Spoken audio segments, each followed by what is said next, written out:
So fill me in. Melissa and Nash. Yeah. Melissa's my cousin. Ah, So she recommended you. he looks kind of like Nash. I know, right? Must be cousins. So what I'm gonna have you do is go ahead and pull him into your side, and you're gonna pull up on your leash, and you're gonna press down on his butt, just like that, okay? And every time he gets up, you're gonna just repeat that process. And then we're not gonna tell him sit. We're not gonna say anything. Just go ahead and pull up on your prong. Yep, and then down the butt. Very good. Okay, so Melissa's cousin. Yes. Nash's cousin. Yeah. So Leo is about 3, total mutt. Good job. He's kind of acting weird now, attention-wise, but he's generally a good dog. We're just pulls a lot. He gets really excited when people come over. Can't seem to settle down. So, and yes, essentially Melissa said your training was the best thing she ever did. Nice. So like leash reactivity, anything like that? No, he's super social, loves other dogs. When we used to live in the South Loop, would take him to the dog park. Yep. All the time, and he did okay, and then he got bit in the eye. Can you whip him around? You got it. There, you almost up. Yep, you got it. Very good. And now I think like when there's multiple dogs around, he just gets stressed out, and his mohawk gets up, and he's okay, and he doesn't really get into it much with other dogs ever. We take him 6 or 7 miles a day, so he gets a lot of exercise. Wow. Yeah. That's good. Yeah. Excellent. And that's even there in the wintertime? Nice. Very good. Doesn't seem to mind much. Oh, really? He likes being the center of attention, like when people are talking, and that's when he does his barking like he is now. Yeah, demanding attention and stuff. I gotcha. Cool. Anything else? Get something about the bed, fun. Oh, he gets like, we had him sleeping on our bed for a while, and then when we try to move him around, he gets really reactive. So now we're putting him in his bed at night. But yeah, other than that. And when you say really reactive, is he like growling? Is he barking at you? You can tell it's like he views us as his equal. He's not going to give up his bed in that moment. So. I gotcha. Okay, cool. So territorial a little bit. Yeah. Anywhere else that he does that? I've noticed he'll get territorial if we're at a new place. Like there's this little fenced area by our house, and I've taken him there once or twice, and he really doesn't bark outside. But when we took him there, he started barking at like someone just walking along the fence, outside of the fence. Yeah, so, that's normal. Yes, okay. Any resource guarding, like with food or toys? He used to be. He hasn't been really around. He's lightened up. Like it'll be like if he gets snacks in the kitchen, which is probably what causes this. And then so if someone's cooking, he'll kind of like she's cooking, he'll stand between me and her. Yeah. So it's like light resource guarding, but he doesn't really react. I see. You can just tell he's positioning his body to do that. I gotcha. Yeah. Good. That's not a lot of people see stuff like that. You know, or like, oh, the dog's guarding. And they're like, how? Like, well, just the way they're positioned. So that's good that you can I'm do not that. claiming to know anything about dog training, but I do have a psychology degree. Well, also, like when Matt comes out, usually Leo's with me in the kitchen working, Yeah. and then every time Matt comes out, I don't know if it's out of excitement, but he gets like protective over me. Like he'll bark, get up. Okay. And then when he's really excited, he goes every time. He always goes to grab a toy. Yeah. He redirects it. I gotcha. Yeah. Okay. And I'm sorry. You said this triggers when? Like we'll both be working from home, Yep. and I'm in the second bedroom with his so office. every time Matt comes out of his office. Okay. So it'll be like a couple hours, so maybe surprised to see me. I see. That's his reaction. Okay, and then he'll go grab a toy and okay, gotcha. Yeah. Anything else? Not that I can think of. Okay. No. Seems pretty standard. Here, this we would call overstimulation. It's the brain's inability to relax or settle down. We can relax. You notice how he's sitting still now? Why do you think that is? Good question. I don't know. Because you told him so many times to reinforced it. Yeah, and you didn't, and I said, don't say sit, right? I said, don't say down, don't say anything. I was like, just keep doing this, right? So dogs are physical creatures. Technically, humans are physical creatures too, right? You know, we hug, we kiss, we hold hands, shake hands, hug. If we get into a disagreement and escalates, it may become physically confrontational, right? Same thing for dogs, but dogs jump to physicality immediately. Okay, so like this is a dog bite. This was a dog that didn't want to go in a kennel. There was no conversation. The dog didn't warn me, say, hey, I've never been in a kennel before, you know, blah, blah, blah. The dog's just like, I'm not going in, I'm gonna bite you, and that was the end of that conversation, right? Here, good job, you have 2 points of physicality. What are your 2 points? That he's right next to his you. butt and my neck. Physicality in the sense of physical touch. That he's touching me, or That you were just doing right now. on my hand to his butt. Uh-huh. And his neck. And the prong. Yeah. Correct. You have 2 points of physicality. Okay. So right now, when you pull up on that prong collar, it's like a dog biting him. Okay. That's why it looks the way it looks, meant to mimic a dog bite. So you're going, I need you to do something. The hand is to guide the butt, what to do. And the moment he does it, you let it go. And he goes, okay. When I feel this, I'm supposed to be doing. exactly. The reason why we don't say sit here is because sit is obedience. It is physical. It's a mechanic. Put your butt down. But he can still be like this. Right? He can still be escalated. He's just in a sitting position. When we do it this way, it's calming. It's relax, right? I don't care that you sit, I just care that you relax. Okay, that's the difference in the conversation here. Because a lot of people will tell their dog to sit, and the dog will keep getting up. I'm like, Jesse, why does my dog keep getting up? I'm like, because you're saying sit. And the dog is escalated right now. At some point, the sit bears no meaning. The dog is, I need to do something. But here you're saying not only sit, be relaxed. We're not doing anything right now. We understand we're in a stimulating environment, which this isn't even as busy as Oz Park gets. This is like a 3 out of 10, right? Be passive. We're just having a conversation. Match the energy, right? Earlier, when you're doing it, he yipped.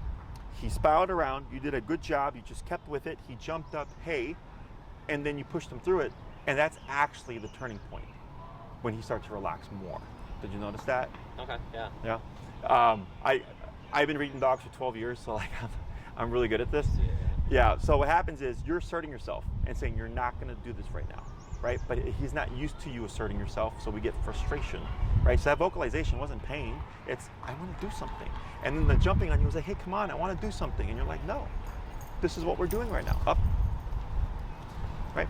And then once you work through that, he's like, okay, well, I guess I'm not gonna get my way. It's like a kid throwing a tantrum, right? If you're like, fine, here you go.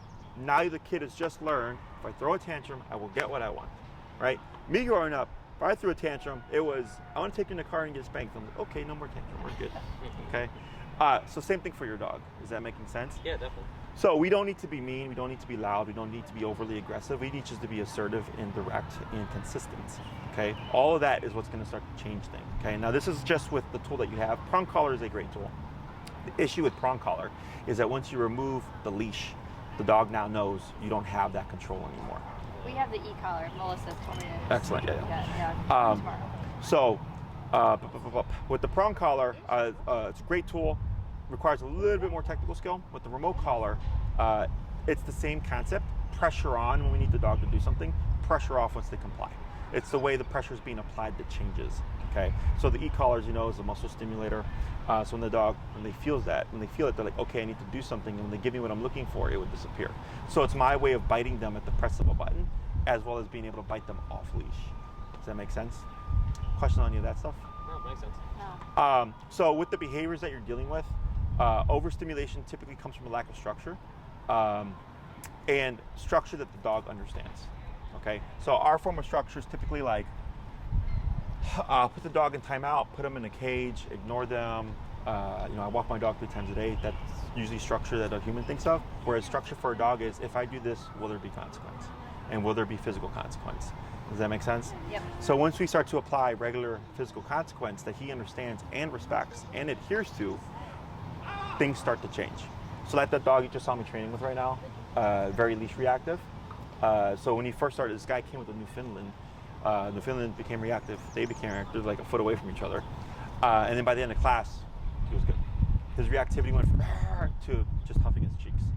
Okay, because we had disciplined him so many times during the session. He's like, okay, something's changed now. So now I have to think about my behavior. Okay, and then we started also to apply consequence for the behavior itself. So in the beginning, what we want to see is, what does regular structure fix? Okay, so most people walk their dogs 3 times a day, 7 days a week. So that's 3 times a day, 7 days a week that you would practice the structure, right? So when Melissa takes Nash for a heel, right, for a walk, the reason why the heel is important is most people tend to let the dog do what they want, right? Sniff, pee, poop, whatever, do their thing. So the dog becomes a I do what I want when I want kind of dog. That's Leo. Yes. When we apply structure, when we apply, you're in the heel, and you're gonna walk at my side for the next 30 minutes, right? For the next 30 minutes, and then I may give you permission to go play. Now we have a dog that's obedient, right? And he's waiting for permission to do what he wants. Now we get that kind of dog. Does that make sense? Because you're practicing it 3 times a day, 7 days a week. So we start to create new habits and eliminate old habits. And then a lot of the stuff that people usually deal with, chewing, barking, frustration barking, demand barking, sometimes territorial stuff, will also go away because the dog's like, okay, I'm no longer head dog of the household. Exactly. Now you guys are above me because you're biting me for things. Okay, that's what we're missing in the conversation. Does that make sense? Mm-hmm. Now, there's a possibility, and it's probably more likely, like the territorial behavior of like Matt walking in, not going away. Okay, if it is truly territorial. If it is overstimulation, meaning he may look relaxed, but he's not relaxed. The brain is still going. That when Matt enters the room, since the brain is going, it just jumps from there. Mm-hmm. Does that make sense?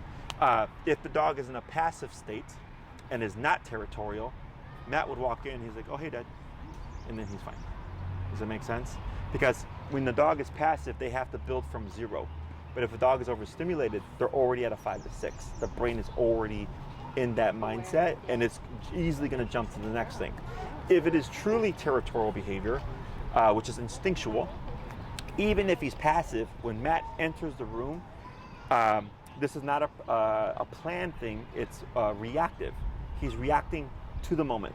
So he's like, I'm in this relaxed space. Dad walks in, instinct turns on. That's I think what it is, because he'll be like sleeping, like and then he'll just hear Matt come in, mm-hmm.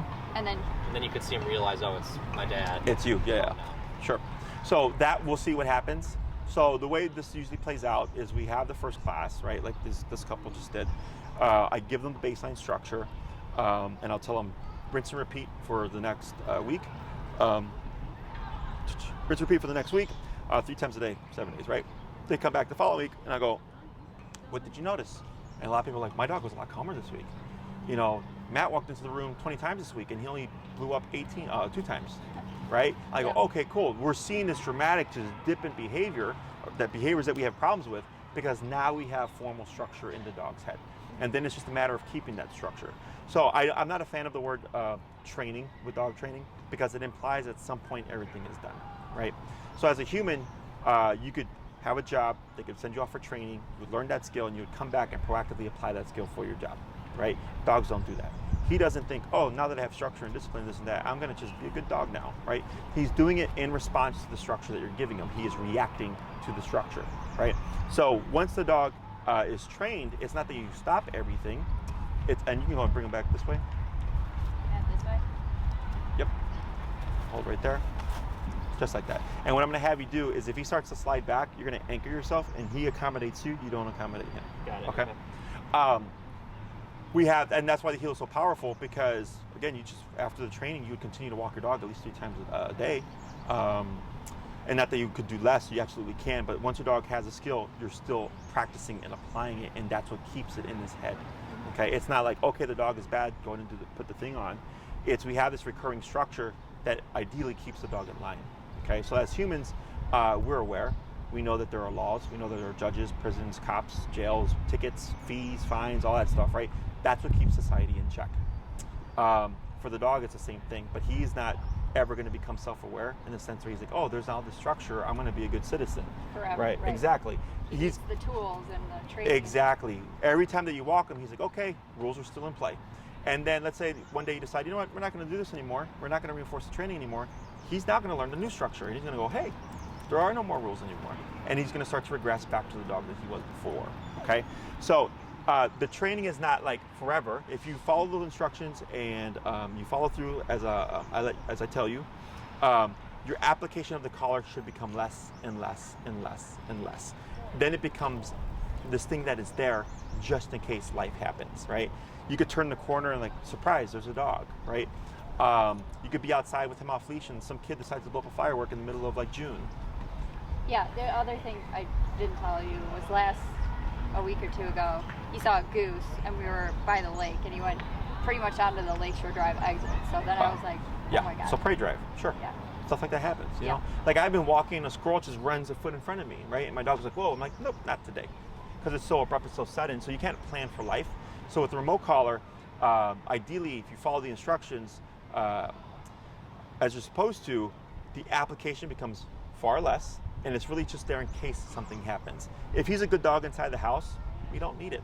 Almost always clients will use it outside the house because if their dog's going to be off leash, there's more risk involved, and or we can't account for everything that would happen. Right. So it allows you to regain control even in situations where you may have lost control.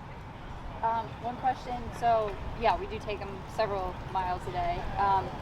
So if I run with him, so is it the same process? Like if I'm running, we're running, and then I either give him the freedom to go sniff and pee and poop, that type of. You is can. That how it works? Yep, you can. A dog can run in the heel. If you're running and you don't care to put them in the heel, that's also fine. So what's nice about the obedience stuff is it only matters when you say it. So if I don't say heel, my dogs are free to be dogs. They can sniff, pee, poop, roll around, have a cigarette, whatever. They're on their own time. Means, okay, now we're Now it's side here. and go. Now you're expected to do this. Okay. So by having that on and off switch, and if he lays down because he's more relaxed, you can let it go. Earlier when he tried to lay down, it was a different energy. Did you notice that? Yeah. He was like rolling on his back and stuff because he didn't want to do it. But now that he's more passive, he's like, all right, well, if we're going to be here for a while, I'm going to go into more of a resting state. The reason why I allow it is because we didn't say sit. If you would have said sit, that's different. Sit is concrete. There is no exception of but you put your butt down. But because we didn't say sit, we really just said relax. And he's like, all right, well, if we're going to relax, I want to be more relaxed. I'm going to lay down. You're gonna relax. yeah. Exactly, okay? Because it's uncomfortable for a dog to sit for an extended period of time. So if his energy is passive, I'll let it go. If I start to see like he's whining because that dog's whining, but if his energy were to escalate and you're like, okay, this is becoming too much, you would prop him Get him back up back into up. the sitting position, correct? Okay? Other questions? None right now. What collar did you pick up? Pet Pays. It starts with a P. I can find it for you. My colleague actually told me to get it, and it has like a alert, and then a buzz, or like a stimulator, and then like it escalates. But she said she and her sister like the buzz, that you can alert it without actually buzzing it. It is called this guy.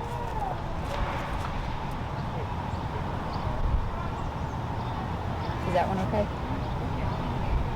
No. No. So one, we only train at the Dogtra brand, but these e-collars here are what I would call more along the lines of a shock. Okay. So I'll explain. You guys ever had a stim therapy or a TENS unit? Have you? Yeah. Where the muscle stimulator? Yeah. So that's what an e-collar should be. It's a muscle stimulator. Okay. The cheaper models, like there's going to be a difference. The one that I would recommend for you is going to be anywhere between $270 and $325-ish. Okay. Okay. What was it before? You get what you pay for is very much true with the remote collars. Okay. So with those models, like the $25, $50 ones, the way the stim comes across, so I felt one, and like it was 4 out of 100, and my hand jerked like this, and for like 15-20 minutes I had this like continuous kind of stinging sensation in my hands. We don't get that with remote collars, like with the professional grade remote collar. Okay.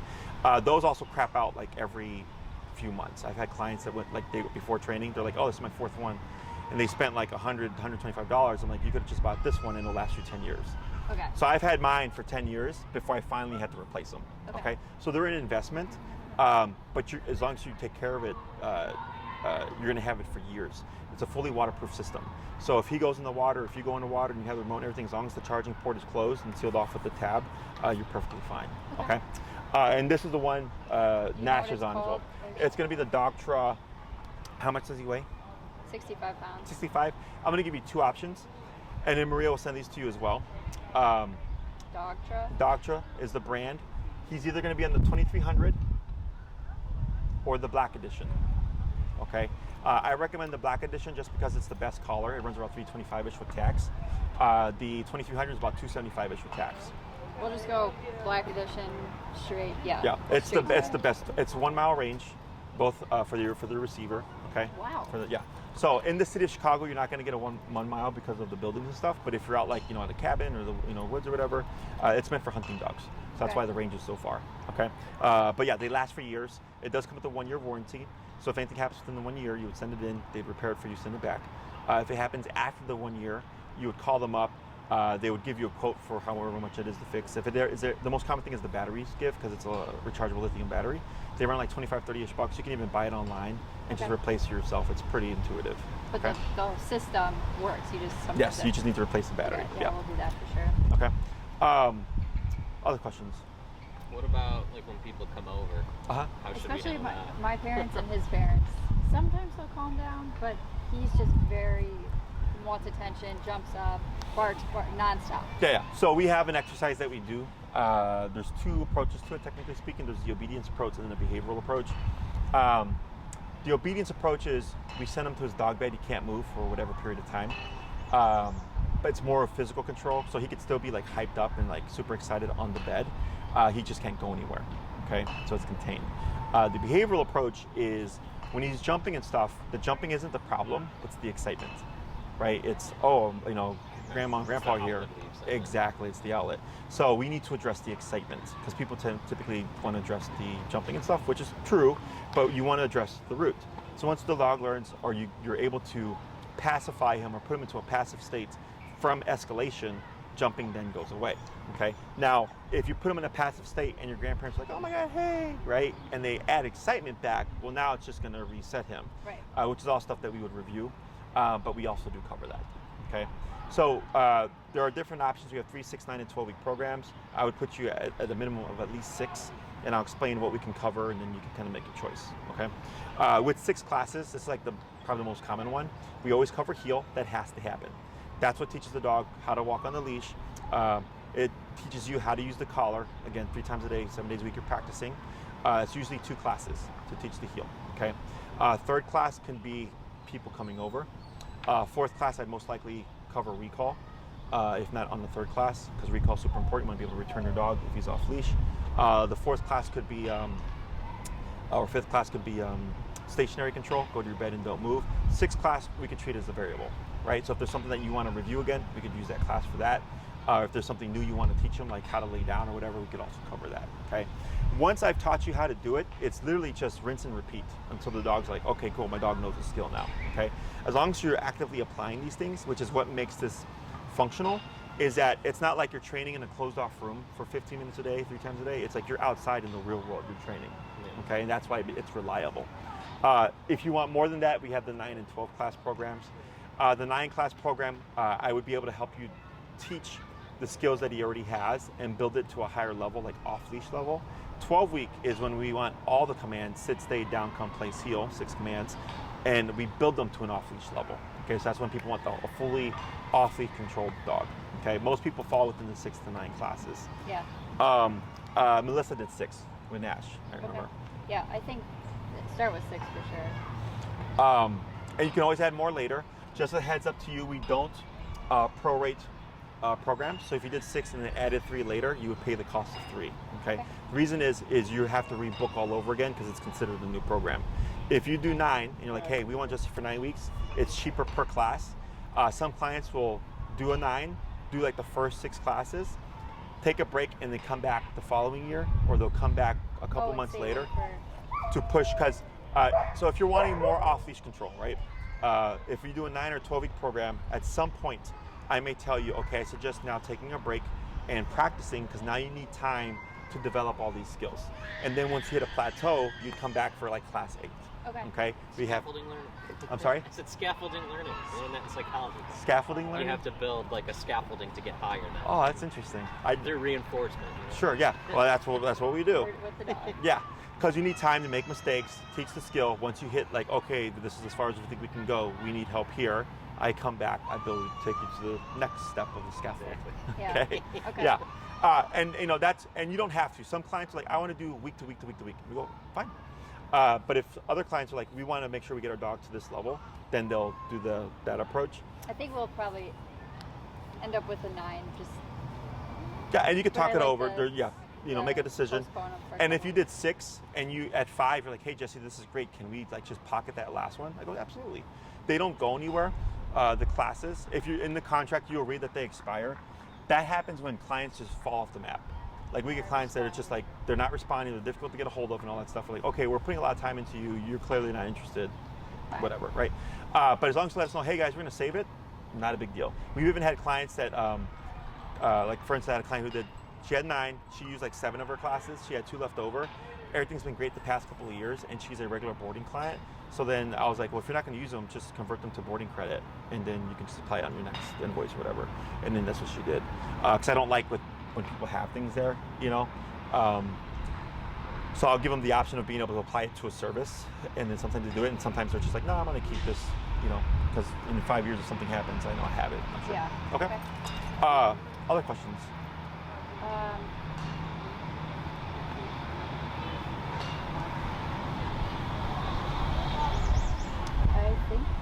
I don't know. Yeah, I'm just trying to think if there's anything we didn't cover. What are the most common ones you get? Well, one is when does e-collar go away? And in my book, it doesn't, at least not when you need it, right? This is based off opportunistic behavior. I'm assuming you know that as well. Yeah. Yeah. So opportunistic behavior. Will always be there. Yeah. Oh, so like, if he knows he doesn't. So does, like for Nash, for example, does he always have his e-collar on? When I'm pretty sure when she's outside with them, yes. But at home, maybe not? Correct. Okay. So like, let's say, when you need it, you have it. This is how I describe it, right? So if he's gonna be off leash, you have it, right? If you're gonna go in for a walk, you have it. When guests come over, it's like, okay, we know he's a spaz for the first 15 minutes, we have it. In that context, it's different for each client. Some clients get to a point where they don't need it when guests come over. We get other clients that have it on the first 15 minutes. They'll settle the dog down, everything gets settled in, and then they take it off and the dog is completely fine. We get other clients that like to have it on the entire time that the guest is over. There's no concrete answer to what it's gonna be for you because I don't know what his development's gonna be like, okay? But it's like the most common way to explain this with opportunistic behavior is you guys drive, I assume? Mm-hmm. You go on the expressway? Mm-hmm. Do you go the speed limit? No. Opportunistic behavior, right? You see a cop car, what happens? Yep. You slow down, exactly, right? So that would be a prime example. And humans, of course, know better. Right. Good job. We know better, right? We're aware that we shouldn't be doing these things, but we do it because we know that there's the threat of consequence is not there. So that's the same thing for the dog. When the e-collar is there, he knows, okay, threat of consequence is available. Good job. Yep. There you go. Excellent. Threat of consequence is there, so he's going to behave himself accordingly. Okay, that's the best way to explain it for opportunistic behavior. So that's one of the most common ones that we get. The other one is, am I electrocuting my dog? Which the answer is no. It's just a muscle stimulator. It's electric, but not electricity is how I dub it. They use the technology on humans all the time. Muscle therapy. Exactly. And you can relax your arm. And remember, so go ahead and step to your left here. Pull them to your side. Pull, pull, pull, pull. Yep, right there. So, yeah, anchor yourself. There we go. That's fine right there. So, it's human habit to want to move with the dog, right? So then you end up like all the way over there. I'm here. If he goes over there, he's back over here. I don't need to move, okay? So the more you learn to do that, the more he learns like, okay, like these are the rules, okay? Now you notice how he's sniffing here? This is already the brain escalating. When he was with Matt, you notice that he wasn't doing that? He was just... Why do you think this is? Because we switched. We switched. So right now he's associated this consistency, this structure, this, I can't do these things with just Matt. But this is why with training, both people have to do it. It's like with kids. If one parent's a disciplinarian and the other parent is not, the child will learn to play that. I also call it like the grandparent effect. When the grandparents are around and they override the parents, the kids learn like, oh, we'll get away with more stuff, right? Opportunistic behavior as well. So same thing for the dog. So for Leo, now he's having to transfer this association over to you. What's great about the e-collar is sometimes you get clients where one person is more assertive than the other, and you'll notice that the numbers are different. The more assertive owner will have a lower number, and the more passive owner will have a higher number to compensate. Okay. The e-collar. Yeah, but that's what's great about the e-collar is I can compensate. It's like you need a louder voice. Kind of, yep. So, Oh, a louder number to press on the e-collar or something like yeah, that? because ours have 127 levels. Okay, they go in numbers of 1, 2, 3, 4, 5, 6, all the way up to 127, right? So that's the other thing that defines professional e-collars from the cheaper ones, is cheaper ones will usually have like 10, 32 levels or so. So think of like, let's say there's 10 and 127 are the same, but I have 117 more divisions. Okay, so we can really fine tune it. So with the cheaper ones, the dog could be yelping at 8 or at 10, but not listening to any other number. Oh, hold up. I'm getting this backwards. There's not as much of a gradient. No, your dog could be yelping at 5, but not listening to anything lower, so because you can't really fine tune it.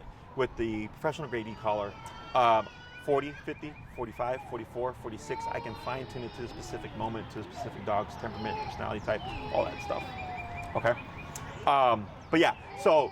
When you're, and I'm sure you'll train us with this, but like, right now we're not doing any e-collar training. When do you press the button, or like with an e-collar, to tell him to come or to heel? So yeah, so there's more to that in the sense that when we're teaching a skill, dogs, it's not in their genetic code to like heel and sit and down. That's human creation that we've created to control our dog, right? So we have to shape things. So it's not like, okay, I tell my dog to heel and I press the button and the dog just heels. We would have to do an exercise that teaches the dog how the collar turns on and how it turns off. Because he doesn't understand the muscle stimulator, we have to teach him to understand it. The prong collar is easier because that's meant to mimic a dog bite.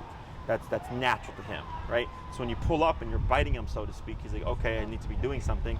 So with the remote collar, it's not as simple as, like I've seen people trying to train their own dogs in the street, and they'll be walking and they have the dog on a tight leash and they're going heel and they're like tapping on the collar as they're doing this. Completely not how you train the dog how to walk on the leash, right? Now let's say Leo does something bad in your eyes, like let's say he's eating goose poop, and you press the button on the remote collar to punish him, which technically is correct, right? Because e-collar is can be seen as a punisher. The problem is if the dog has not been conditioned correctly, it may spook the dog and send them running away. Okay, so when we layer the e-collar in, that's why we always start with the healing exercise, because when the dog feels the e-collar, we're trying to teach the dog, come to me, come to my side. So if I remote the dog off leash for something, it shouldn't spook them away. If anything, it'll most likely bring them to me. Even though that's not what I'm looking for, I don't need the dog to just stop eating the poop. I'm not worried about the dog running away, okay? So we teach things, there's a structure. So by the time we get to stuff like that, if he's off leash and we need to correct them, we're not so worried about, am I gonna send my dog running away from this? Because we never want the dog to run from the e-collar, right? Because that's the one thing that's supposed to bring him to you when he's off leash, okay? Other questions?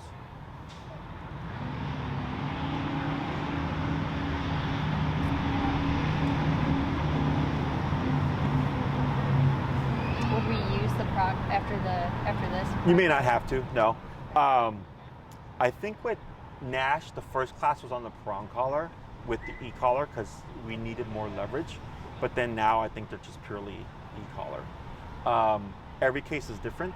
For instance, I had a client, she was like 90, 100 pounds, and she had like a 140-pound Great Dane. That's fun. Yeah, who was leash reactive. And she lived in Bucktown, you know? Yeah, it's crazy. A lot of dogs everywhere. Yeah, so in her case, we did prong and e-collar because if she turned a corner and then her dog became reactive, she needed more leverage to regain control. So the e-collar was there to overpower the dog physically, because she couldn't overpower the dog physically, but the prong collar was there to give her more physical leverage in case she was caught off guard, okay? More often than not, like I would say like 95% of our cases are purely e-collar, okay? And then some clients just like having the prong collar because it just gives them that more bit of leverage. Every case is different, we just play it by ear. Okay. Last thing I guess would be clients will ask if it'll change their dog's personality. The answer is no. We're just getting a more disciplined dog. So like I have a buddy of mine I went to high school with, I know for like 20 years, and he went into the military, and I used to party, you know, $5 kegers, stuff like that. Of course. Yeah, we still party, but now he's disciplined.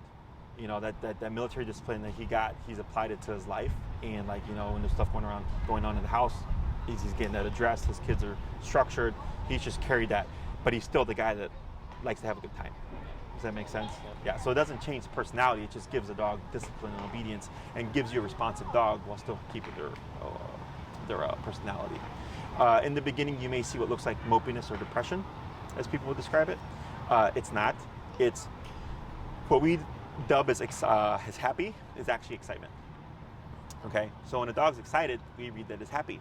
So when an owner sees a dog going from like this always excited dog, always overstimulated, and all of a sudden they're calm and passive, they think it's depression or mopiness. And I go, no, it's because your dog's finally calm. Okay, and it's not that your dog can never become excited. It's just I don't want him excited all the time. You know, if you're going to the park and he's running around, he's having a good time, be excited, right? If you're playing with him inside the house, be excited. But then when we're not doing that, be calm. Is how. He needs to look to us to turn that on. Correct. The problem is people have the ability to turn it on but not turn it off. So that's what the structure will give you. It'll give you the ability to turn him off. Okay. Great. Amazing. Yeah. In the beginning, it may seem like work because you're having to teach things and learn things and stuff. But once you've established it, it's just continue to apply these things, and then it just keeps it's itself. As much for us as it is him. So. Correct. Okay. Other questions?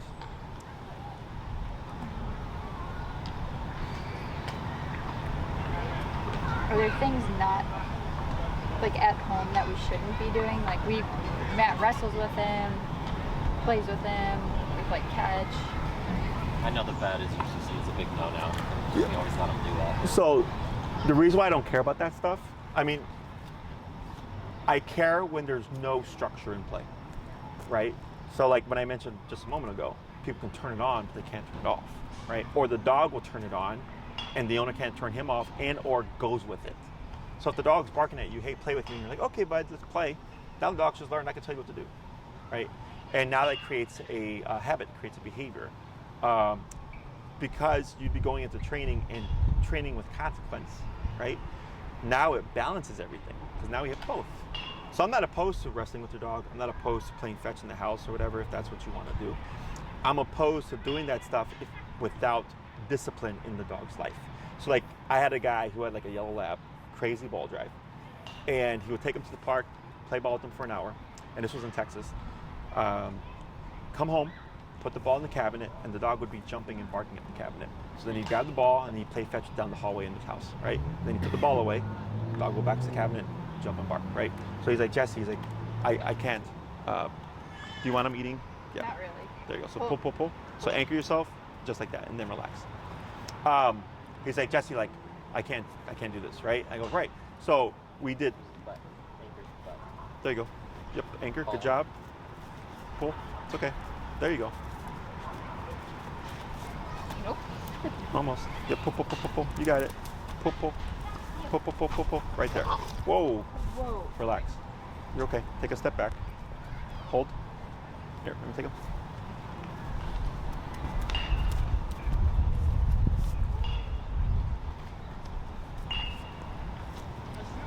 There. So a couple of things so you know is, what were you doing? You're going over him from the front. Okay. So now that becomes very overly dominant, right? Because you're standing over him. And when you were pulling, this is the drawback to prong collar, okay? Is you're having to overcompensate to control him. Okay, you're smaller. So you keep repeating this, we're getting frustrated, he's getting frustrated, and you're putting yourself over him, so then he wants to set a boundary on you. Okay, so dogs are physical creatures. Don't take this personally, okay? Don't worry, like, am I making my dog aggressive to myself? The way we approach things can make things worse. Okay, just like with humans, right? If someone is in a bad mood and I approach them the wrong way, what may happen? They'll react. Exactly, right? And then if I react the wrong way, now we have an escalation. Does that make sense?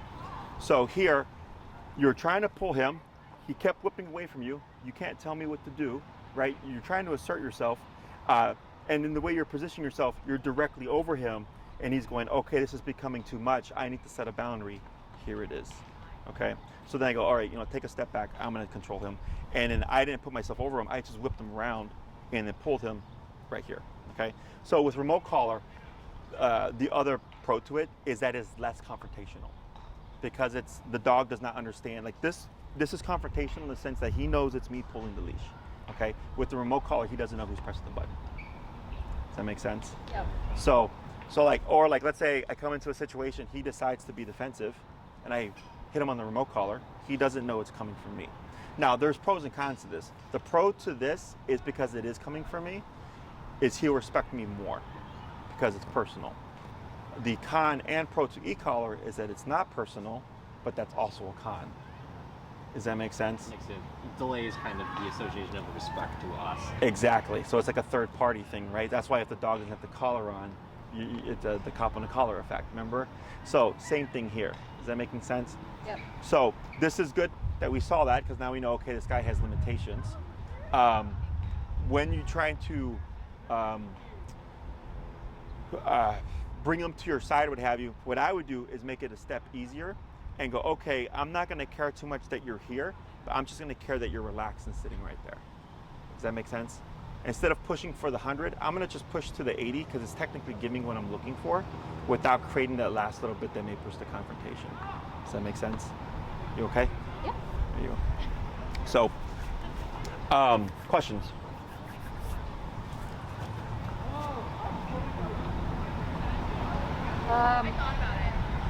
Eating sticks. Yeah, eating goose poop. Yeah, that's all easy. Yeah, he eats sticks a lot, but he will spit them out. Not a question. I think that's pretty much everything. The most common ones are, it's going to change my dog's personality, what is the e-collar, and when does it go away, are the most common ones I typically get. Yeah, the most common ones I get. Because people, they're like, when's the dog learn to be a good dog? That's not a thing. It's a myth. Is there anything with, like, he's going to be 3 in a couple months, with age-wise, that it's better or worse to be younger, older, anywhere in between? Nope. I've trained dogs as old as 12. You can train a dog at any age because it's simply about consequence. So anybody can learn to not do something at any age. Simply for dogs, the whole, like, can't teach an old dog new tricks, that's a myth as well. You know, I've heard, like, oh, you can't train Great Pyrenees. I've trained several Great Pyrenees. You know, they're not the smartest dogs, that's for sure, but you can train them. But yeah, because you're a psychology, you said graduate, right? Oh, yeah. You may like this. 6 months, a year, and the 2 years are developmental stages for dogs. That's when we see personality shifts. So like dogs at puppies, like let's say the owner's like, oh, my dog was a completely friendly puppy, but then at 6 months he like 180'd. I go, yeah, because it's a personality shift. Or something traumatic may happen at 6 months, a year to 2 years, and then after that moment, at that pivotal developmental time, will then cause a behavioral issue. Most stuff is instinctual, most stuff is genetic to the dog. So like, I've had dogs that were genetically aggressive. So for example, I had a lady, she used to work or volunteer for a rescue. They had rescued a pregnant mother who gave a litter to like 6 puppies. She took a puppy at 2 months. Within 1 month, that puppy, by 3 months, had bit her son and her husband several times severely. Okay. When I went to do the consult, she's like, Jesse, she's like, I want to just put this out there. I think this dog is genetically wired to be aggressive. And she's like, because I helped whelp this puppy from the day it was born. And I took it home at 2 months. And in this past month, you know, bit my son and my husband severely. She's like, and we're not abusive, right? And I go, yep, genetics. And she was one that thought before, oh, your dog's aggressive. You must have done something wrong to make your dog that way, or the previous person did something wrong to make the dog that way. I go, that's not the case. A stable dog in a stable environment will be stable. An unstable dog in an unstable environment would be even more unstable. Stable environment, still stable, unstable, unless they have someone who knows what they're doing, okay? Stable dog in an unstable environment can become unstable as well. So it's kind of like that nature versus nurture concept or whatever.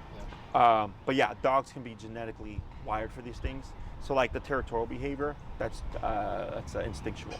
That's nothing that some dogs are more territorial than others. The limitations that he set, right? Those things, that's stuff that's to his personality. Is that all making sense? Yeah. Yeah. Anything else?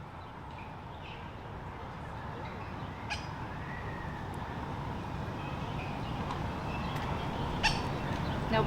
Yeah, nothing I can think of. If there's anything that you forgot to ask, feel free to message. You guys are doing Maria, right? Or Tina? Tina, I think. Tina, you can reach out to her, you can send her, and if it pertains to me, I'll email back. After the training, you can ask me questions directly, or during the training, you can ask me questions directly. But if there's anything you forgot to ask during the consult, you can always just refer to Tina. Okay? And then just mull over what you want to do, 6-9 or whatever. It doesn't matter to me. Your case for me seems pretty straightforward. Anything else? I don't think so. I think we're good for now. Okay. Well, if you need anything else, let us know. Otherwise, it was a pleasure to meet you guys. Thanks, Jesse. You too. Okay. Thank you. Thank you. I learned something new today. That was cool. Thank you. We learned a whole lot of new things. Yeah. So thank you.